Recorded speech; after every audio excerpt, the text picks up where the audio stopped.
कहानी की शुरुआत एक सेंट्रल जेल में ड्वाइट नाम के एक आदमी से होती है, जो कि लगभग वहां पर 25 साल से सजा काट काट कर खुद 75 साल का हो गया था और आज जाकर उसको बेल मिलने वाली थी। तब उसको जेल में लेने के लिए एक बहुत ही बड़ी गाड़ी आती है, जिसमें बैठकर वो जल्दी ही एक बहुत ही बड़ी मेंशन के अंदर पहुंच जाता है, जहाँ पर शहर की सबसे बड़ी माफिया फैमिली रहा करती थी। असल में पहले के टाइम पर ड्वाइट उसी फैमिली के लीडर द रॉक के लिए काम करा करता था और उन दोनों ने ही इस माफिया ग्रुप को स्क्रैच से इतना बड़ा बनाया था। फिर अभी के लिए द रॉक और साथी चिकी ड्वाइट को देखने के बाद उसका स्वागत करते हैं, जिस दौरान उनसे बात करने के बाद ड्वाइट को पता चलता है कि अभी के टाइम पर रॉक के बूढ़े होने की वजह से सारी चीजें चिकी संभाला करता था। साथ ही तब ये बात भी समझ आती है कि असल में जिस गुनाह की वजह से ड्वाइट इतने समय से जेल को धर्मशाला बनाकर वहां पर रह रहा था, वो गुनाह असल में उसने नहीं बल्कि चिकी ने करा होता है। पर उस समय पर चिकी को बचाने के लिए सारा इल्जाम ड्वाइट ने अपने सर ले लिया था। इसी की वजह से ड्वाइट अभी एक्सपेक्ट कर रहा था कि चिकी या फिर रॉक उसको खुश होकर एक बहुत ही बड़ा एरिया कंट्रोल करने के लिए देंगे, पर चिकी असल में जानता था कि ड्वाइट सच में काफी ज्यादा दिमागदार है और वो बहुत आराम से अपने बिजनेस को उनके बिजनेस से भी ज्यादा बड़ा बना सकता है। इसीलिए वो ड्वाइट को जानबूझकर तुलसा नाम के एक गाँव में जाकर बिजनेस को बढ़ाने के लिए बोलता है। मगर तुलसा का नाम सुनते ही ड्वाइट गुस्से में आकर चिकी को बहुत ज्यादा सुनाने लग गया था, क्योंकि असल में तुलसा एक बहुत ही छोटा गाँव था, इसीलिए वहां पर ग्रोथ के चांसेस ना के बराबर थे। पर ड्वाइट को ऐसा करते हुए देखकर चिकी का right hand man Simon Dwight के ऊपर गुस्सा करने लग गया था, जिससे गुस्से में आते हुए ड्वाइट सबके सामने उसके मुंह पर एक मुक्का जड़ देता है। अब उस समय पर वैसे तो रॉक के साई के सारे बंदों ने ड्वाइट के ऊपर गन पॉइंट कर दिया था, पर जैसा कि ड्वाइट सच में रॉक का काफी अच्छा दोस्त था, इसीलिए रॉक खुद ही बीच में आकर सभी लोगों को शांत करता है और तब ड्वाइट भी गुस्से में ना चाहते हुए भी तुलसा में जाने के लिए वहां पर से निकल जाता है। तुलसा के एयरपोर्ट से निकलने पर ड्वाइट की मुलाकात टाइसन नाम के एक कैब ड्राइवर से होती है, जो कि उसका सामान उससे लेकर उसको होटल की तरफ लेकर जाने लग गया था। उस समय पर टाइसन ड्वाइट के लुक को देखकर उसको कॉम्प्लीमेंट भी देता है कि असल में वो किसी बहुत ही बड़ी माफिया की तरह लग रहा था, पर टाइसन को तो इस बारे में पता ही नहीं होता कि ड्वाइट पहले के टाइम पर सच में एक बहुत ही बड़ा माफिया हुआ करता था। इसी बारे में बातें करते हुए जब वो होटल की तरफ जा रहे थे कि तभी अचानक से ड्वाइट की नजर वहां पर मौजूद एक गांजे की शॉप पर पड़ती है, जहाँ पर साफ साफ लिखा हुआ था कि वहां पर हर तरह का गांजा मिलता है। ये देखकर तो ड्वाइट के पूरी तरह से होश उड़ गए थे और अभी के लिए टाइसन से बात करके उससे पता चलता है कि तुलसा में गांजा बेचना पूरी तरह से लीगल था। ये बात सुनकर तो ड्वाइट बहुत ज्यादा एक्साइटेड होते हुए टाइसन को थोड़ी देर बाहर वेट करने के लिए कुछ पैसे देता है और बाद में खुद वो उस गांजे की शॉप को देखने के लिए उसके अंदर चला जाता है। वहां पर जाने के बाद वो वहां के काम करने वाले लोगों से सीधा ही उस जगह के ओनर के बारे में पूछने लग गया था, जिस पर पहले तो वहां का सिक्योरिटी गार्ड आकर उसके ऊपर भड़कने लग जाता है, पर जैसे ही गुस्से में आकर ड्वाइट उसके मुंह पर एक बोतल को फेंक कर मारता है, वैसे ही उस जगह का ओनर, जिसका नाम बुद्धि था, वो खुद ही ड्वाइट के सामने अंदर वाले ऑफिस से आ जाता है। अब बुद्धि को वैसे तो ये लग रहा था जैसे कि ड्वाइट उन्हें लूटने के लिए आया हो, पर अभी के लिए ड्वाइट उससे बात करते हुए उसके ऑफिस के अंदर चला जाता है और बुद्धि के फाइनेंस डेटा को देखने लगता है। तब जाकर उसको पता चल गया था कि बुद्धि सारा का सारा पैसा कैश में लिया करता था, उसका ज्यादातर पैसा उसके ही ऑफिस में मौजूद एक तिजोरी में रखा हुआ था। अब क्योंकि ड्वाइट तो वहां पर माफिया बनने के लिए आया था, इसीलिए सबसे पहले वो अपनी हफ्ता वसूली की शुरुआत बुद्धि से ही करता है और उसको उसके हर हफ्ते की कमाई का 20% एज अ प्रोटेक्शन मनी देने को बोलता है। अब जाहिर सी बात है कि शुरुआत में तो बुद्धि इसके लिए नहीं माना था, पर ड्वाइट जब उसको वादा करता है कि वो उसके बिजनेस को एक नेक्स्ट लेवल पर लेकर जाएगा और साथ ही उसको प्रोटेक्शन भी देगा, तो ना चाहते हुए भी बुद्धि को डर कर इस बात पर मानना पड़ता है। ये बात सुनते ही ड्वाइट ने तुरंत ही उसकी तिजोरी से इस हफ्ते का 20% ले लिया था, जिसको ले जाकर वो सबसे पहले तो टाइसन को देता है और साथ ही वो टाइसन को $2000 पर वीक की सैलरी पर अपना असिस्टेंट बना लेता है। इवन अभी के लिए वो चाहता था कि टाइसन को उसने जो पैसे दिए थे उससे अभी के लिए वो ड्वाइट के लिए ब्लैक नेविगेटर कार को खरीद कर लाए, इसीलिए टाइसन भी तब खुशी खुशी उसको होटल में छोड़ने के बाद वहां से ब्लैक नेविगेटर कार को खरीदने के लिए चला जाता है। अब क्योंकि वो होटल सच में काफी ज्यादा डिसेंट सा था, इसीलिए वो टाउन को एक्सप्लोर करते हुए पास में ही मौजूद मिच नाम के एक बंदे के बार में पहुंच जाता है। उसके वहां पर जाने पर वहां पर बैठे कुछ लोग ड्वाइट के लुक को देखकर उसकी काफी ज्यादा तारीफ कर रहे थे, इसीलिए ड्वाइट ने तब उनके लिए फ्री रम का इंतजाम करवा दिया था और बाद में ड्रिंक करते हुए वो मिच से बातें करने लग गया था। फिर उससे थोड़ी देर बात करने के बाद ड्वाइट वहां पर से वापस से अपने होटल में जाकर आराम करता है और इसके अगली सुबह जब वो टाइसन का बाहर वेट कर रहा था, तो टाइसन वहां पर एक दूसरी कार को ही लेकर आ गया था, क्योंकि असल में जब वो टोनी नाम के एक बंदे की गाड़ी के शोरूम में गया था, तो उसके ब्लैक होने की वजह से उसके पास बहुत सारा पैसा देखकर टोनी ने उसको गाड़ी देने से मना कर दिया था और साथ ही उसको बहुत ज्यादा उल्टा सीधा भी बोला था। तब ये बात जानने के बाद ड्वाइट को बहुत ज्यादा गुस्सा आता है कि उसके असिस्टेंट के साथ कोई इतनी ज्यादा बदसलूकी कैसे कर सकता था, इसलिए वो तुरंत ही टाइसन की हुई बेइज्जती का बदला लेने के लिए टाइसन के साथ टोनी के शोरूम में पहुंच जाता है। उसके अच्छे लुक को देखकर टोनी उसको बहुत ज्यादा काइंडली ग्रीट कर रहा था, पर तब सबसे पहले तो ड्वाइट उसको बहुत बुरी तरह से मारता है और साथ ही तब वो उसको साफ समझा देता है कि आगे चलकर टाइसन उसके शोरूम में कोई भी गाड़ी लेने के लिए आएगा तो वो टाइसन को किसी भी चीज के लिए मना नहीं करेगा। तब ना चाहते हुए भी टोनी को इस पर मानना पड़ता है और आगे उससे ब्लैक नेविगेटर कार को लेने के बाद उसकी पार्टी करने के लिए ड्वाइट और टाइसन पास के मॉल में जाकर आइसक्रीम खाने लगते हैं। अब उस मॉल के अंदर एडमंड नाम का एक बंदा भी मौजूद था, जो कि ड्वाइट को देखने के बाद काफी ज्यादा शॉक हो गया था और वो बार बार नजर बचाते हुए लगातार ड्वाइट को घूरे जा रहा था। लेकिन अभी के लिए ड्वाइट ने इस पर बिल्कुल भी ध्यान नहीं दिया था और वो वहां पर से सीधा टाइसन के साथ बुद्धि के पास चला जाता है, जहां पर उससे थोड़ी देर बात करने के बाद वो डिसाइड करता है कि ज्यादा प्रॉफिट कमाने के लिए वो सीधा जाकर उसी आदमी से बात करेगा जिससे अभी के टाइम पर बुद्धि माल खरीदा करता था। साथ ही तब वो बुद्धि को ये बात भी सजेस्ट करता है कि उसे इतने सारे पैसे दुकान के अंदर नहीं रखने चाहिए, मगर बुद्धि को तो ये सारी चीजें काफी ज्यादा अजीब लग रही थी कि बाहर से अचानक से कोई आदमी आकर उसके बिजनेस के ऊपर अपना हक जमा रहा था और साथ ही उसको सजेशन भी दे रहा था। लेकिन अभी वो डॉयट के सामने कुछ भी नहीं कह पाता और डॉयट भी अभी बाहर जाकर टाइसन से सबसे पहले तो उसका सामान एक बहुत ही बड़े होटल में शिफ्ट करने को बोलता है और अभी के लिए वो खुद थोड़ा सा एंजॉय करने के लिए मिच के बार में चला जाता है। तब उसको मिच के बारे में काफी सारी चीजें जानने को मिली, जैसे कि मिच पहले के टाइम पर बुल राइडिंग करा करता था, पर बीच में काफी ज्यादा ड्रग के नशे में पड़ने की वजह से उसे बहुत बार जेल हो गई थी और फिर वहां से बाहर आने के बाद उसकी पॉपुलैरिटी कम होने के चलते उसने इस बार को ही रन करना चालू कर दिया। अब उन दोनों की बातों के बीच में अचानक से स्टेसी नाम की एक औरत आ गई थी, जो कि डॉयट के कूल लुक की वजह से उसको अपने और अपने दोस्तों के साथ पार्टी करने के लिए इनवाइट करती है। और तब डॉयट भी उनको पार्टी कराने के लिए एक बहुत ही बड़े स्ट्रिप क्लब में लेकर चला जाता है, जहां पर पहुंचकर स्टेसी और उसकी बाकी सारी दोस्त खुश होते हुए एंजॉय करने लग गई और डॉयट पास में बैठकर उनको देखने लग गया। पर तभी अचानक से वहां पर एक आदमी आकर उनमें से एक लड़की को छेड़ने लगता है, जो देखकर डॉयट गुस्से में जाकर उस बंदे को बहुत बुरी तरह से मारता है और बाद में अपनी कुर्सी पर आकर वापस से बैठ जाता है। अब उसके केयरिंग नेचर की वजह से स्टेसी को वो पसंद आने लग गया था, इसीलिए वो दोनों पास के एक होटल में जाकर एक दूसरे के साथ मेकआउट करते हैं और सच में सुबह उठने पर स्टेसी को बहुत ज्यादा अच्छा लग रहा था। लेकिन जैसे ही उसे डॉयट से बात करके उसकी उम्र के बारे में पता चलता है, वैसे ही स्टेसी बहुत ज्यादा शर्माते हुए वहां से निकल जाती है और उसके हिसाब से अब वो डॉयट से कभी भी नहीं मिलने वाली थी। लेकिन डॉयट को तो इस बात से घंटा भी फर्क नहीं पड़ता, क्योंकि अब उसके पास वैसे भी तुलसा में काम करके बहुत सारे पैसे आ रहे थे। अब अगले दिन जब सुबह सुबह स्टेसी अपने FBI ऑफिस में जाती है, तो वहां पर उन्हें एक बहुत ही बड़े क्रिमिनल के बारे में बताया जाता है, जो कि रिसेंटली ही जेल से छूटकर अब सीधा तुलसा में आ गया था। उसकी शक्ल देखने के बाद तो स्टेसी के पूरी तरह से होश उड़ गए थे, क्योंकि असल में वो बंदा कोई और नहीं बल्कि डॉयट ही था। लेकिन इन सारी चीजों से अनजान डॉयट तो अभी अपनी बेटी से कांटेक्ट करने के बारे में सोच रहा था, जिससे उसने पिछले 25 साल से ज्यादा बात नहीं करी थी और साथ ही उसने उसके बचपन में उसको जेल में आने के लिए भी मना कर दिया था, ताकि वो धोखे से उसके दुश्मनों की नजरों में आकर बाद में उनका शिकार न बन जाए। फिर इसके बारे में इंफॉर्मेशन निकालने पर डॉयट को पता चलता है कि असल में अब तक उसकी बेटी ने शादी कर ली थी और उसके 2 जुड़वा बच्चे थे, और उसके नंबर और साथ ही उसके एड्रेस के बारे में जानने के लिए उसको $10 की फीस पे करनी थी, जो कि किसी क्रेडिट या फिर डेबिट कार्ड से ही हो सकती थी। पर क्योंकि उसकी जेल जाने से पहले इस तरह की चीजें एग्जिस्ट नहीं करा करती थी, इसीलिए वो फ्रस्ट्रेट होते हुए थोड़ा सा मूड सही करने के लिए पास की एक कॉफी शॉप पर चला जाता है, जहां पर उसकी मुलाकात वहां पर काम करने वाली एक औरत स्पेंसर से होती है। अब अपने मुंहफट नेचर के चलते उसने स्पेंसर को बता दिया था कि असल में उसको उस कैफे के कप बिल्कुल भी पसंद नहीं आए थे, इसीलिए उनको चेंज करने को बोलकर तुरंत ही वहां पर से बाहर चला जाता है। वहीं स्टेसी अभी अपनी एक साथी से डॉयट के बारे में और ज्यादा चीजें जानने की कोशिश कर रही थी और तब जाकर उसको पता चलता है कि असल में डॉयट को 25 साल पहले 2 लोगों की जान लेने की वजह से जेल में भेजा गया था, जहां पर भी उसके ऊपर काफी सारे हमले हुए थे, पर हर बार डॉयट ने अपने दुश्मनों को बहुत ज्यादा अच्छे से सबक सिखाया था। अब स्टेसी के बात करने के तरीके से उसकी FBI वाली दोस्त समझ गई थी कि पक्का ही उसने पिछली रात डॉयट के साथ मेकआउट करा होगा, इसीलिए स्टेसी भी तब उससे थोड़े से बहाने बनाते हुए कॉल को काट देती है और तुरंत ही वहां पर से अपने थेरेपिस्ट के पास जाने लगती है। वहीं कैफे से बाहर आकर डॉयट को एक हैप्पी फैमिली दिखाई देती है, जिसको देखने के बाद वो अपनी फैमिली के बारे में सोचने लग गया था। तभी अचानक से डॉयट की नजर रोड के पार मौजूद एक बहुत ही सुंदर घोड़े पर पड़ती है, जिसको देखकर डॉयट को बहुत ज्यादा अच्छा लगता है और खुशी के मारे ही वो अपने पास में मौजूद एक बुढ़िया को बहुत सारे पैसे देने की कोशिश करता है। ये देखकर तो वो डुकरिया काफी ज्यादा सदमे में आ गई थी, इसीलिए वो चुपचाप वहां पर से निकल जाती है और तब डॉयट भी वहां पर से चला जाता है। वहीं स्टेसी जब अपने थेरेपिस्ट से बात कर रही थी, तो उसकी बातों से साफ पता चलता है कि असल में उसका हाल ही में डिवोर्स हुआ था, क्योंकि उसका पति एक तो उसके ऊपर चीट कर रहा था और साथ ही वो उसे मारा पीटा भी करता था। यही रीजन था कि उसका दिमाग काफी ज्यादा डिस्टर्ब चलता था और अभी के लिए उसने डॉयट के बारे में भी अपने थेरेपिस्ट को बता दिया था। वहीं दूसरी तरफ शहर के अंदर साइमन अभी भी डॉयट की हरकत की वजह से बहुत ज्यादा गुस्से में होता है और जैसा कि डॉयट ने सभी लोगों के सामने उसको मुक्का मारा था, तो वो उस बात का बदला डॉयट से लेना चाहता था, इसीलिए वो इस बारे में जाकर चिकी से बात करता है। पर क्योंकि डॉयट असल में रॉक का एक बहुत ही अच्छा दोस्त था, इसीलिए चिकी इस मामले में डायरेक्ट इंटरफेयर नहीं कर सकता था। वहीं दूसरी तरफ डॉयट अभी के लिए जब टाइसन से जाकर मिलता है, तो टाइसन उसको एक बैंक अकाउंट खुलवाने का सजेस्ट करता है, जिसके लिए उसको डेबिट या फिर क्रेडिट कार्ड बहुत आसानी से मिल जाता। इसीलिए तब सबसे पहले तो पैसे लेने के लिए डॉयट बुद्धि की शॉप पर जाता है, जहां पर से उसने इस बार भी अपने 20% कट को ले लिया था और उसको लेकर वो सीधा बैंक में पहुंच गया था। तो वहां के कस्टमर सर्विस से बात करके उसको पता चलता है कि उसको अकाउंट खुलवाने के लिए एक ड्राइविंग लाइसेंस की नीड पड़ेगी। अब डॉयट के पास एक ड्राइविंग लाइसेंस मौजूद तो था, पर वो 20 साल पहले एक्सपायर हो चुका था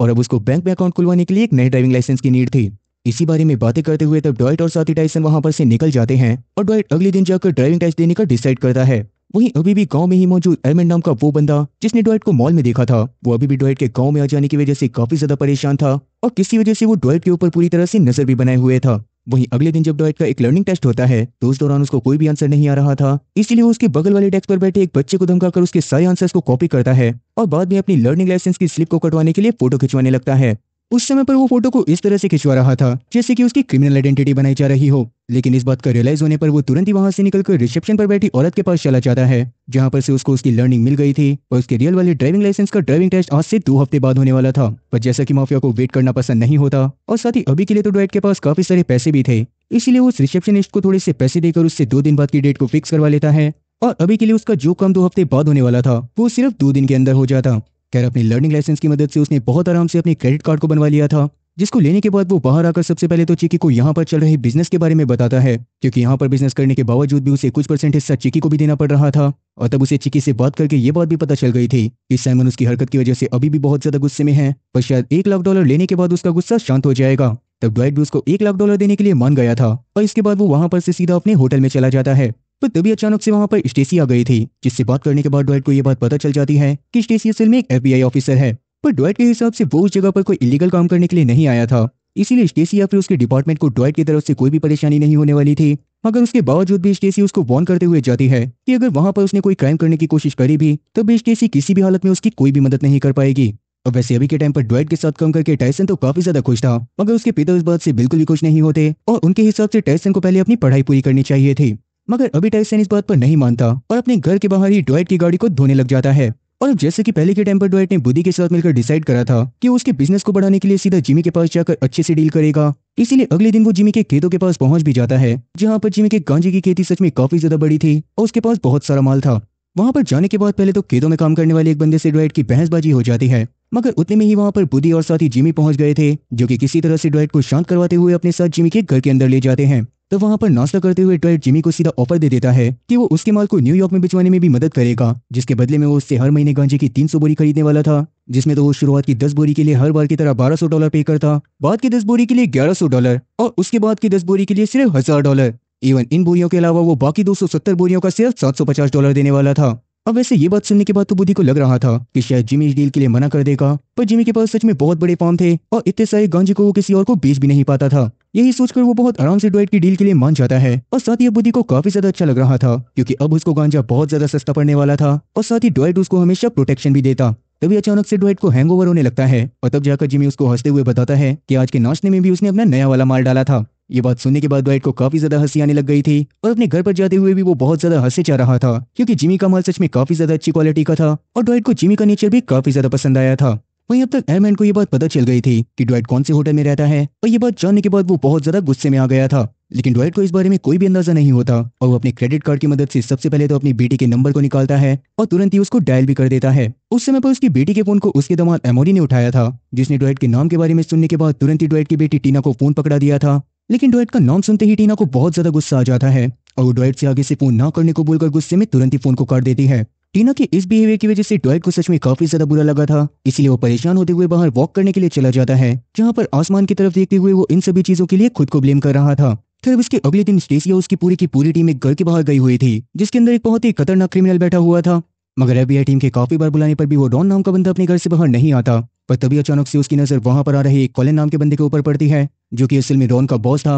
और वहां पर वो रॉन को इंस्ट्रक्शन देने के लिए आया था कि अभी के लिए वो FBI के हाथ से किसी भी हालत में नहीं बच सकता। मगर स्टेसी अभी उसको नॉर्मल आदमी समझ रही थी, इसलिए तुरंत ही उसने कॉलिन को वहां से भगा दिया था। लेकिन उसके जाने के बाद रॉन सबसे पहले तो अपने घर में मौजूद सारे के सारे कुत्तों को बाहर निकालता है और इसके तुरंत बाद उसने अपने साथ साथ पूरे घर को बॉम्ब से ब्लास्ट करके उड़ा दिया था। ये देखकर रॉन तुरंत ही अपनी बाइक से वहां पर से निकल जाता है और स्टेसी तो ये सब देखने के बाद काफी ज्यादा डर गई थी। वहीं दूसरी तरफ ड्वाइट अभी के लिए वापस से स्पेंसर के कैफे में कॉफी पीने के लिए आया था, जहां पर से वापस से उसे रोड के दूसरी तरफ वही सुंदर घोड़ा दिखाई देता है, जिसके बारे में स्पेंसर से बात करके ड्वाइट को पता चलता है कि असल में वो घोड़ा पास के ही एक रेंच में रहा करता था और वहां का मालिक सुबह सुबह के टाइम पर इस घोड़े को एकदम खुला छोड़ दिया करता था। उसको देखने के बाद ड्वाइट को थोड़ा सा मोटिवेशन मिलता है और तुरंत ही सबसे पहले तो टायसन को अपने पास बुलाकर अपनी गाड़ी की मदद से ड्राइविंग टेस्ट के लिए प्रैक्टिस करता है। पर उसी दौरान टायसन की बातें सुनकर ड्वाइट को लगने लग गया था कि टायसन को इतनी कच्ची उम्र में इन सारी चीजों से इंट्रोड्यूस करना सच में काफी ज्यादा गलत है, इसलिए वो टायसन को इन सारी चीजों को साइड बिजनेस के तौर पर रन करने को बोलता है और उसके हिसाब से भी टायसन का मेन गोल अच्छे से पढ़ाई कर एक अच्छी जॉब पाने का होना चाहिए था। टायसन भी तब इस पर मान जाता है और अभी के लिए वो बातें करते हुए बुद्धि की शॉप में आ जाते हैं, जहां पर पास की जगह पर एक फेस्टिवल होने की वजह से बहुत सारे लोग पार्टी करने के लिए आए थे। तब ड्वाइट वहां के ज्यादातर बच्चों को एक बलून में कुछ सूंघ कर नशे करते हुए देखता है और बाद में बुद्धि से बात करने पर उसे पता चलता है कि वो बच्चे असल में नाइट्रोजन ऑक्साइड के नशे कर रहे थे। उन्हें एक बलून को बेचने पर $5 मिला करते थे और जिस जगह पर फेस्टिवल लगाया जाता था वहां पर एक बलून $10 का बिका करता था। लेकिन असल में वो एरिया किसी और गैंग का था, जिस वजह से फेस्टिवल के टाइम पर भी बुद्धि को वहां पर बलून बेचने की इजाजत नहीं होती, वरना वो दूसरी गैंग वाले आकर बुद्धि को बहुत बुरी तरह से परेशान करते। मगर ये सारी चीजें तो ड्वाइट के हिसाब से उसके लिए बाएं हाथ का खेल थी, इसलिए वो बुद्धि से वादा करता है कि वो इस बार के फेस्टिवल में वहां पर बहुत सारे बलून बेचेंगे। और इतना बोलने के बाद वो तुरंत ही वहां पर से मिच के पास चला गया था। असल में मिच अपने बार के नाम पर बहुत आसानी से बल्क में नाइट्रोजन ऑक्साइड के सिलेंडर को मंगा सकता था, इसीलिए ड्वाइट उसको भी अपने प्लान में शामिल करके उसको भी कट देने का वादा करता है और तब मिच भी उसके काम को करने के लिए फटाक से मान गया था। खैर अब इसके अगले दिन पर ड्वाइट का ड्राइविंग टेस्ट था, जो कि बॉब नाम का एक बंदा लेने के लिए आता है। और अभी के लिए वो ड्वाइट की उम्र को देखने के बाद काफी ज्यादा खुश हो रहा था। असल में उसको काफी समय से लगातार बच्चों का ही टेस्ट लेना पड़ रहा था, जो कि बिल्कुल भी अच्छे से बात नहीं करा करते थे और ना ही उन्हें अच्छे से गाड़ी चलानी आती थी। अब टेस्ट के चालू होने पर एडमंड नाम का वही बंदा, जो कि ड्वाइट के इस जगह पर आने से बिल्कुल भी खुश नहीं था, वो एक मास्क को पहनकर अचानक से ड्वाइट की गाड़ी का पीछा करना चालू कर देता है। वहीं टेस्ट की शुरुआत में ड्वाइट तो काफी ज्यादा अच्छे से गाड़ी चला रहा था, लेकिन एक ट्रैफिक सिग्नल के पास रुकने पर अचानक से उसकी गाड़ी के बगल में एडमंड की गाड़ी आती है और एडमंड अपनी गाड़ी से काफी सारी बुलेट्स को ड्वाइट की गाड़ी की तरफ फायर करता है। तब उस समय पर ड्वाइट ने किसी तरह से अपने आप को और बॉब को बचा तो लिया था, लेकिन एडमंड के वहां से निकलते ही ड्वाइट भी अपनी गाड़ी से उसका पीछा करना चालू कर चुका था, जिस दौरान बॉब की तो फटके 4 से 64 हो गई थी। अब एक समय पर ड्वाइट एडमंड की गाड़ी को ठोक भी देता है, लेकिन एडमंड किसी तरह से उससे बचकर वहां से निकल गया था, जो देखकर ड्वाइट काफी ज्यादा गुस्से में आ जाता है। पर अभी के लिए वो बॉब के सर में चोट लगने की वजह से जो खून आ रहा था, उसकी मदद से एडमंड की गाड़ी का नंबर अपनी गाड़ी के ग्लास पर लिख लेता है। कि इसके तुरंत बाद ही पुलिस वाले वहां पर आकर उसको अपने साथ पुलिस स्टेशन में ले गए थे और उन्हें लग रहा था कि शायद 25 साल पहले का कोई दुश्मन अभी उसको जान से मारने की कोशिश कर रहा था। मगर ड्वाइट के हिसाब से तो उसके ऊपर हमला बॉब की वजह से हुआ था, क्योंकि पहले के टाइम पर बॉब ने काफी सारे लोगों को ड्राइविंग टेस्ट में फेल करा था और शायद उनमें से ही कोई बंदा बॉब से बदला लेना चाहता था। फिर उसकी बातें सुनने के बाद पुलिस वाले वहां पर से चले जाते हैं। और वहीं दूसरी तरफ एडमंड अभी के लिए ड्वाइट के जिंदा बच जाने की वजह से इतना ज्यादा डर गया था कि उसने एक सुनसान एरिया में ले जाकर सबूत मिटाने के लिए अपनी गाड़ी को बुरी तरह से जला दिया था। वहीं जैसे ही स्टेसी को ड्वाइट के पुलिस स्टेशन में होने के बारे में पता चलता है, तो वैसे ही वो सबसे पहले तो ड्वाइट को जाकर फ्री करवाती है और बाद में वो दोनों थोड़ा सा एंजॉय करने के लिए एक होटल में चले गए थे, जहां पर स्टेसी से बात करने के बाद ड्वाइट को पता चलता है कि असल में पहले के टाइम पर वो खुद भी न्यूयॉर्क पुलिस डिपार्टमेंट में ही काम करा करती थी, मगर 9/11 के केस के दौरान वो वहीं पर थी और बाद में सीनियर्स ने अपनी जॉब को बचाने के लिए जानबूझकर उसका ट्रांसफर करवा के उसको तुलसा में भेज दिया था। फिर अभी के लिए उसका मूड हल्का करने के लिए ड्वाइट उसको अपने साथ सीधा होटल रूम में ले गया था, जहां पर जाने के बाद वो उसके साथ पूरी रात कसरत करता है और सुबह वापस से स्टेसी हंसते हुए डिसाइड करती है कि वो वापस से इस तरह की कसरत फिर से कभी भी नहीं करेंगे। अब स्टेसी के वहां से जाने के बाद ड्वाइट को लग रहा था कि उसके ऊपर हमला शायद से साइमन ने कराया होगा, इसीलिए वो सीधा चिकी को कॉल करके उसको बहुत ज्यादा उल्टा सीधा बोलने लगता है। मगर चिकी के हिसाब से साइमन ऐसा नहीं कर सकता था, इसीलिए अभी के टाइम पर तो ड्वाइट ने उसकी बात को मान लिया था, पर साथ ही वो उसको धमकी भी देता है कि बाय चांस उसके ऊपर हमला करवाने में चिकी या फिर साइमन में से किसी का भी हाथ हुआ तो वो चिकी को किसी भी हालत में नहीं छोड़ेगा।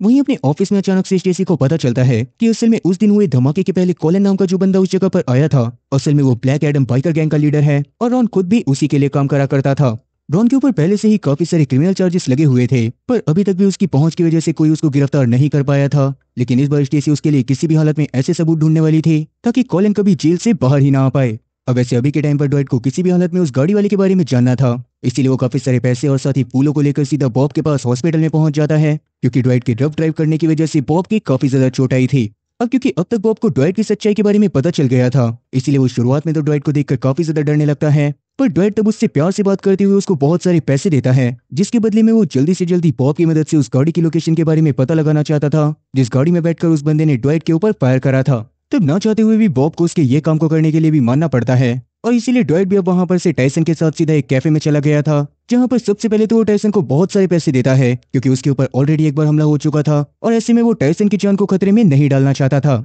मगर टाइसन तो किसी भी हालत में बस उसके साथ काम करना चाहता था, इसीलिए ना चाहते हुए भी ड्वाइट को उसको अपने पास रखना ही पड़ता है और अभी के लिए वो टाइसन से उसके पास मौजूद पैसों की मदद से नई नेविगेटर कार लाने को बोलता है। वहीं स्टेसी अभी कुछ क्लू को ढूंढने के लिए उस घर के पास जाती है, जिसको रॉन ने अपने साथ साथ ब्लास्ट करा था, पर वहां पर स्टेसी को एक कुत्ते के अलावा कोई भी नहीं मिलता। तब उस कुत्ते को देखकर उसको थोड़ी सी दया आ गई थी, इसलिए उसको पालने का डिसाइड कर अपने घर में ले जाती है। वहीं दूसरी तरफ अब तक ड्वाइट को बॉब ने उस गाड़ी की लोकेशन भेज दी थी जिसको ड्वाइट ढूंढ रहा था, इसीलिए ड्वाइट भी तुरंत ही उस गाड़ी के पास टाइसन के साथ पहुंच जाता है। अब उस समय पर तो वैसे उसको गाड़ी को देखकर कुछ भी समझ में नहीं आता, क्योंकि असल में वो गाड़ी एडमंड के नाम पर थी ही नहीं, पर किस्मत से उसको गाड़ी के अंदर एक छोटा सा जला हुआ कपड़ा मिल गया था, जिस पर पास के ही एक रेंच का लोगो बना हुआ था और इसका मतलब कि जिसने भी ड्वाइट के ऊपर अटैक करा है वो जरूर ही उस रेंच में काम करता है। इसीलिए ड्वाइट तब सीधा उस रेंच में जाकर वहां की मालकिन मार्गरेट से बात करने लगता है, जहां पर शुरुआत में तो मार्गरेट ने उसको बस इतना बताया था उसके पास 300 बंदे काम करते हैं और सबकी यूनिफॉर्म पूरी तरह से सेम थी, पर क्योंकि कहीं ना कहीं ड्वाइट के बात करने का तरीका काफी ज्यादा खतरनाक था, इसीलिए जल्दी ही वो मार्गरेट को भी इंप्रेस कर लेता है और अगले ही पल से मार्गरेट उससे हंस हंस कर बात करने लगती है।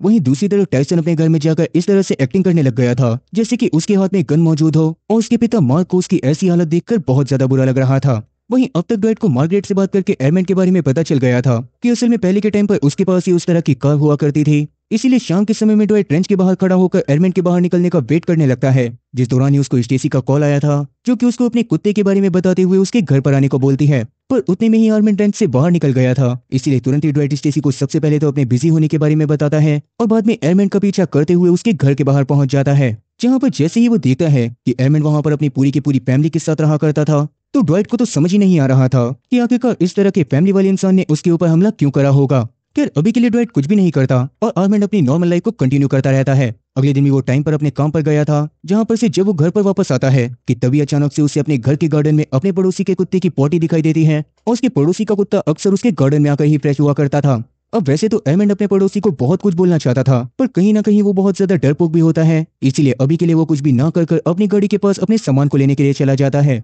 पर तभी अचानक से वहाँ पर ड्वाइट ने आकर उसको गन पॉइंट पर ले लिया था और एडमंड को उसके घर में ले जाकर उससे पूछताछ करने लगता है कि आखिरकार वो उसको जान से क्यों मारना चाहता था। मगर एडमंड के हिसाब से तो ड्वाइट खुद ही उसको जान से मारने के लिए तुलसा में आया था। जो बात सुनने के बाद तो ड्वाइट के पूरी तरह से तोते उड़ गए थे, क्योंकि उसे खुद भी इस बारे में कुछ नहीं पता था। पर तब एडमंड उसको समझाता है कि असल में पहले के टाइम पर एडमंड खुद भी रॉकी गैंग में ही काम करा करता था और ड्वाइट के बारे में भी बहुत अच्छे से जानता था। लेकिन बाद में जब एक समय पर ड्वाइट जेल में था, तो उस समय पर रॉक ने उसको जेल में मरवाने की कोशिश करी थी, क्योंकि कहीं ना कहीं चिकी और रॉक दोनों को डर था कि ड्वाइट अपनी जान बचाने के लिए पुलिस वालों के सामने सच्चाई बताकर चिकी को जेल के अंदर करवा देगा। इसका मतलब कि जेल के अंदर ड्वाइट के ऊपर जितने भी हमले हुए थे वो सारे के सारे असल में रॉक ने ही करवाए थे। और ये बात जानने के बाद तो ड्वाइट के पैरों तले एकदम जमीन खिसक जाती है। खैर अभी के लिए आगे एडमंड उसको बताता है कि रॉक ने क्योंकि ड्वाइट को ही जानबूझकर मरवाने की कोशिश करी थी, जबकि ड्वाइट उनका सबसे ज्यादा वफादार बंदा था। इसीलिए उस समय पर एडमंड को भी ट्रस्ट इश्यूज होने की वजह से उसने गैंग को छोड़ दिया और बाद में वो तुलसा में आकर शरीफों की जिंदगी जीने लगा। यही रीजन था कि बाद में जैसे ही उसने ड्वाइट को तुलसा के अंदर देखा, वैसे ही उसको ऐसा लगा कि रॉक या फिर चिकी ने ही उसको तुलसा के अंदर एडमंड को मारने के लिए भेजा होगा। तब ड्वाइट उसको सारी चीजें क्लियर करता है कि असल में वो तुलसा में क्यों आया था, और साथ ही उसने अभी के लिए एडमंड को भी अपनी टीम में शामिल कर लिया था। पर जैसे कि एडमंड ने जानबूझकर ड्वाइट के ऊपर अटैक करने की कोशिश करी थी, इसीलिए अब वो उससे कंपनसेशन के तौर पर हर हफ्ते में $300 लेने वाला था, जिस पर ना चाहते हुए भी एडमंड को उसकी बात माननी पड़ती है। खैर उतने में ही अचानक से वहां पर एडमंड की बीवी आ गई थी, जिसको देखकर ड्वाइट वहां से चला जाता है और वो अभी के लिए एडमंड की हालत को देखने के बाद उसको संभालने लग जाती है। खैर ड्वाइट अभी के लिए सीधा वहां पर से मिच के बारे में चला गया था, जहां पर मिच ने अब तक उसके कहे अनुसार नाइट्रोजन ऑक्साइड के 30 सिलेंडर मंगवा लिए थे, जो देखकर ड्वाइट तुरंत ही बुदी और साथी टाइसन को रात में उन सिलेंडर को ले जाकर फेस्टिवल के पास बेचने के लिए बोलता है। अब शुरू में तो बुदी इससे काफी ज्यादा डर रहा था, लेकिन अभी के लिए वो ड्वाइट की बात को मानकर 10 सिलेंडर को ले जाकर फेस्टिवल के पास बेचना चालू कर देता है और सच में उनका बिजनेस आज बहुत ज्यादा बढ़िया चल रहा था। लेकिन तभी अचानक से वहां पर दो बाइकर गैंग वाले उन्हें वहां पर नाइट्रोजन ऑक्साइड बेचने से मना करने लग गए थे। मगर ड्वाइट के नाम पर टाइसन उन लोगों को बहुत बुरी तरह से सुनाता है और उनकी बात को पूरी तरह से इग्नोर करके अपने बिजनेस को कंटिन्यू रखता है। इसीलिए तो अभी के लिए वो बाइकर गैंग वाले वहां से चले गए थे। इसीलिए वहां पर सिर्फ अकेला प्लेयर होने की वजह से टाइसन और बुदी ने बहुत सारे पैसे कमाए थे। दूसरी तरफ अब तक एडमंड ने हिम्मत करके अपनी वाइफ को अपनी पास्ट लाइफ के बारे में सब कुछ बता दिया था, जिसके बारे में जानने के बाद उसकी वाइफ पूरी तरह से शॉक हो गई थी, क्योंकि आज तक उसने एडमंड को बहुत ज्यादा शरीफ आदमी माना था। क्योंकि उसकी शादी होने से पहले जब वो एडमंड से मिली थी, तब से ही एडमंड काफी ज्यादा शरीफ बंदा था। खैर अभी के लिए एडमंड की बीवी को ड्वाइट एडमंड के लिए काफी बड़ा खतरा लगता है, इसलिए वो एडमंड से किसी और शहर में शिफ्ट होने को बोलती है। मगर एडमंड को तो समझ ही नहीं आ रहा था कि आखिरकार अभी की सिचुएशन में उसको करना क्या चाहिए। वेल अब इसकी अगली सुबह टाइसन खुशी खुशी जाकर ड्वाइट को पिछली रात के बिजनेस के सारे पैसे दे देता है, जिनको देखने के बाद ड्वाइट को भी काफी ज्यादा अच्छा लगा था और उसने अभी के लिए टाइसन को भी कुछ पैसे देकर अपने पास मौजूद एक रिंग भी उसको दे दी थी, जो रिंग पहले के टाइम पर कभी रॉक ने ड्वाइट को गिफ्ट करी थी। मगर जैसा कि ड्वाइट को भी एडमंड से रॉक की सच्चाई के बारे में पता चला था, तो अब उसके मन में रॉक के दिए गए गिफ्ट के लिए कोई फीलिंग नहीं बची होती। वहीं कॉलिन को भी अब तक पिछली रात के इंसिडेंट के बारे में पता चल गया था, तो वो उन दो गैंग मेंबर को बहुत बुरी तरह से बाकी गैंग मेंबर से पिटवा पिटवा कर जान से मरवा देता है, जिन्होंने पिछली रात बुदी और साथी टाइसन के उनके एरिया में बलून बेचने पर उन्हें कुछ भी नहीं कहा था। उस समय पर वहां पर रॉक्सी भी मौजूद थी, जो कि असल में कॉलिन की राइट हैंड वुमेन थी और साथ ही उससे कॉलिन के बारे में सारी चीजें पता होती थी। फिर दूसरी तरफ ड्वाइट को एक बार वापस से टीना की याद आने लग गई थी, इसलिए वो परेशान होते हुए अपनी बहन जोना को कॉल करता है और तब जाकर उसको पता चलता है कि ड्वाइट के बड़े भाई जोई की हालत काफी ज्यादा खराब थी और अभी के लिए जल्दी ही जोना और साथ ही टीना उसके घर पर जाने के लिए निकलने वाले थे। अब ये बात जानने के बाद ड्वाइट खुद भी उस जगह पर आना चाहता था, मगर अभी के लिए जोना उसको ऐसा करने से मना कर देती है, क्योंकि उसके वहां पर आने से टीना को बिल्कुल भी अच्छा नहीं लगता और वो खामा के ड्रामे क्रिएट करती। तब ड्वाइट भी इस पर मान जाता है और आगे रात होने पर जब आज के दिन पर बुदी और साथी टाइसन उस फेस्टिवल के पास बलून को बेचने के लिए जाते हैं, तो अचानक से उनके पास काफी सारे बाइकर गैंग ने आकर उनके ऊपर हमला कर दिया था और साथ ही वो उन्हें काफी देर तक मारने के बाद उनके पैसे के साथ साथ उनके टैंक्स को भी उठाकर ले जाते हैं। इस बारे में ड्वाइट को पता चलने पर ड्वाइट बहुत ज्यादा गुस्से में आ गया था और उसने कॉलिन के बारे में थोड़ी थोड़ी चीजें पता करने के बाद डिसाइड कर लिया था कि वो किसी भी हालत में कॉलिन की गैंग के ऊपर हमला करके अपना सामान और साथ ही अपना पैसा दोनों वापस लेकर आएगा। इसीलिए वो तुरंत ही एडमंड को भी कॉल करके रात के समय में लड़ाई के लिए तैयार रहने को बोलता है और साथ ही उसने जिमी को भी इस बारे में बता दिया था, जो खुद भी उसकी लड़ाई में साथ देने के लिए आने वाला था। कैरबी के लिए टाइसन थोड़ी देर आराम करने के लिए अपने घर में चला जाता है, जहां उसकी माँ उसकी हालत को देखने के बाद तुरंत ही उसके दवाई लगाने लग गई थी पर उसके पिता मार्क को उसकी बहुत ज्यादा टेंशन हो रही थी और साथ ही वो उसको इस तरह के कामों से दूर रहने को बोल रहे थे। पर टायसन अभी उनकी बातों पर ज्यादा अच्छे से रिस्पॉन्स नहीं करता, जो देखने के बाद मार्क गुस्से में उसको याद दिलाने लगते हैं कि बचपन से लेकर अब तक उन्होंने उसकी पढ़ाई के पीछे कितने पैसे लगाए थे। लेकिन ये सारी की सारी बातें आज अचानक से टायसन के ईगो पर लग गई थी, इसीलिए वो तुरंत ही खड़ा होकर अपनी जेब से पैसे निकालते हुए मार्क के पास फेंकने लगता है, जो देखकर गुस्से में मार्क ने इस बार उसको सीधा घर से बाहर ही निकाल दिया था। लेकिन टायसन को तो इससे कोई भी फर्क नहीं पड़ता और वो वहां पर से सीधा मिच के बार में चला गया था, जहां पर से थोड़ी ही देर में ट्वाइट और साथ ही बाकी सब कॉलिन की गैंग के ऊपर हमला करने जाने वाले थे। अब वैसे उस समय पर मिच भी उनका साथ देना चाहता था, मगर ड्वाइट अभी उसको ऐसा करने से मना कर देता है, क्योंकि मिच एक बार पहले भी जेल जा चुका था और अभी के लिए उसकी चीजें अच्छी चल रही थी, इसीलिए ड्वाइट उसको एक बार वापस से जेल में नहीं भेजना चाहता था। अब तब तक वहां पर जिमी भी अपने केयर टेकर को लेकर आ गया था और वो लोग अब वहां पर से सीधा कोलिन के अड्डे की तरफ जाने ही वाले थे कि तभी अचानक से वहां पर मार्क भी पहुंच जाता है। तो मार्क वहां पर ड्वाइट से रिक्वेस्ट करते हुए उससे बोलता है कि उसके बेटे से इस तरह के काम ना करवाए, क्योंकि इसी काम की वजह से पिछली रात उसको कुछ गैंग वालों ने जमकर प्रसाद दिया था। पर तो ड्वाइट उसको बताता है कि असल में वो लोग उसी चीज का हिसाब लेने के लिए जा रहे थे, और ये बात सुनने के बाद तो मार्क खुद भी उन्हीं लोगों के साथ जाने का डिसाइड करता है और वो लोग थोड़ी ही देर में बाइकर गैंग के अड्डे के सामने पहुंच जाते हैं, जहां पर जाने के बाद ड्वाइट ने अपनी डिग्गी में से कुछ डंडों को निकालकर सभी लोगों को दे दिया था और बाद में वो लोग अड्डे के अंदर घुसने के बाद दूर दूर तक दिखने वाले हर एक बाइकर गैंग के मेंबर को भगा भगा कर मार रहे थे। और उस समय पर मार्क तो काफी ज्यादा जोश में था, क्योंकि अगर बाइकर गैंग का कोई भी गैंग मेंबर टायसन के ऊपर हमला करने की कोशिश कर रहा था तो मार्क हर बार टायसन की मदद करे जा रहा था। इवन एडमंड और साथ ही ड्वाइट भी उन सभी लोगों को बहुत बुरी तरह से मारते हैं, और सभी लोगों को बुरी तरह से मारने के बाद ड्वाइट ने उन लोगों से अपने पैसे, अपने सिलेंडर और यहाँ तक कि अपनी खोई हुई इज्जत वापस ले ली थी। इसके बाद वो सभी लोग वापस से मैच के बारे में आ गए थे, जहां पर ड्वाइट मार्क को उनका साथ देने के लिए कुछ पैसे देने की कोशिश करता है, पर मार्क उससे कोई भी पैसे नहीं लेता और कहीं ना कहीं वो इस बात को समझ गया था कि टायसन ड्वाइट के साथ हमेशा सेफ रहेगा, इसीलिए अभी बस वो टायसन से टाइम पर घर पर आने को बोलकर खुद वहां से निकल जाता है। तो ड्वाइट वहां पर एडमंड को भी कुछ पैसे देता है और साथ ही उसको याद भी दिलाता है कि हर हफ्ते उसको ड्वाइट को $300 अभी तो देने ही पड़ेंगे। वहीं दूसरी तरफ स्टेसी अभी वापस से एक बार में आई हुई थी, जहां पर जाने पर उसकी मुलाकात एक आदमी से होती है जो कि उसको हर आदमी की तरह फर्स्ट मीट में ही बहुत ज्यादा अच्छा लगता है और उसको भी अपने घर पर ले जाकर उसके साथ कसरत करना चालू कर देती है। वहीं दूसरी तरफ ड्वाइट जब अपने घर पर था तभी अचानक से उसको जोना वीडियो कॉल करके आखिरी बार उसके भाई जॉय को दिखाती है, क्योंकि जल्दी ही जॉय मरने वाला था। और ये बात सुनने के बाद तो ड्वाइट बहुत ज्यादा इमोशनल हो जाता है, क्योंकि असल में बचपन से वो अपने भाई के साथ सबसे ज्यादा रहा करता था और बचपन में वो काफी सारी शैतानियां भी करते थे, जिस दौरान जॉय उसको हर बार पिटने से बचा लेता था। खैर अब जॉय के खत्म होने के बाद ड्वाइट काफी ज्यादा इमोशनल होते हुए बिना किसी को बताए न्यूयॉर्क में जाने का डिसाइड करता है, ताकि वो अपने भाई के फ्यूनरल को अच्छे से अटेंड कर सके। वहीं आज जब एडमंड अपने घर में वापस आता है तो एक बार वापस से उसको अपने गार्डन में पड़ोसी के कुत्ते की पोटी दिखाई देती है, जो देखकर वो इस बार गुस्से में उस पड़ोसी को जाकर जूते से मारने लग गया था।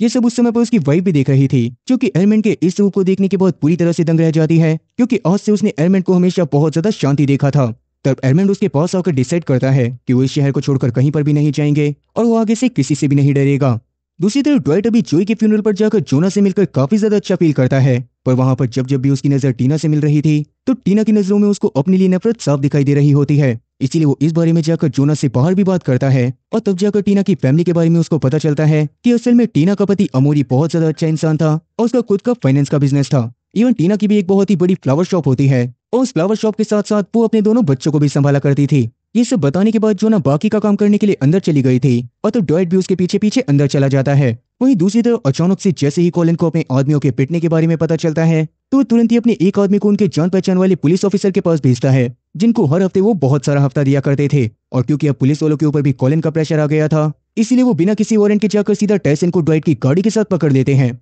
जो देखकर टायसन सबसे पहले तो पुलिस स्टेशन पहुंचकर ड्वाइट को कॉल करने की कोशिश करने लग गया था, मगर फ्यूनरल में बिजी होने की वजह से ड्वाइट उसके कॉल को रिसीव नहीं कर पाता। फिर इसके थोड़ी देर बाद अचानक से चिकी ड्वाइट को कॉल करता है और जैसे ही अभी उसको ड्वाइट से बात करके उसकी न्यूयॉर्क सिटी में होने के बारे में पता चला था तो तुरंत ही ड्वाइट के ऊपर गुस्सा करते हुए सीधा उसको एक हॉस्पिटल में आने को कहता है, जहां पर अभी के टाइम पर खुद रॉक भी एडमिट था। हालांकि ड्वाइट ने चिकी को ये बात बताई थी कि वो अपने भाई के फ्यूनरल पर आया हुआ है, लेकिन चिकी को तो इन सब चीजों से कोई भी लेना देना नहीं होता। अब वैसे आपको क्या लगता है कि टायसन को पुलिस वाले कॉलिन के हवाले कर देंगे या फिर उसको जेल में ही मार दिया जाएगा? और अभी के लिए आपके हिसाब से क्या ड्वाइट अपने भाई के फ्यूनरल को छोड़कर चिकी के पास जाएगा? क्योंकि वीडियो बड़ी होने की वजह से इन सारे सवालों के जवाब आपको इसके सेकंड पार्ट में जानने को मिलेंगे, जो कि मैं वैसे तो जल्दी से जल्दी लेकर आऊंगा। पर क्या आपको ड्वाइट का कैरेक्टर इंटरेस्टिंग लगा और क्या मुझको इसके सेकंड पार्ट को लेकर आना चाहिए? कमेंट सेक्शन में इस बारे में जरूर बताना। इस बार भी अगर इसके सेकंड पार्ट को देखने के लिए सिर्फ 100 लोगों के भी कमेंट आते हैं तभी मैं इसके भी सेकंड पार्ट को सिर्फ उन 100 लोगों के लिए भी लेकर आऊंगा। इसीलिए कमेंट सेक्शन में इस बारे में जरूर बताना कि इसका सेकंड पार्ट मुझे लेकर आना चाहिए या फिर नहीं।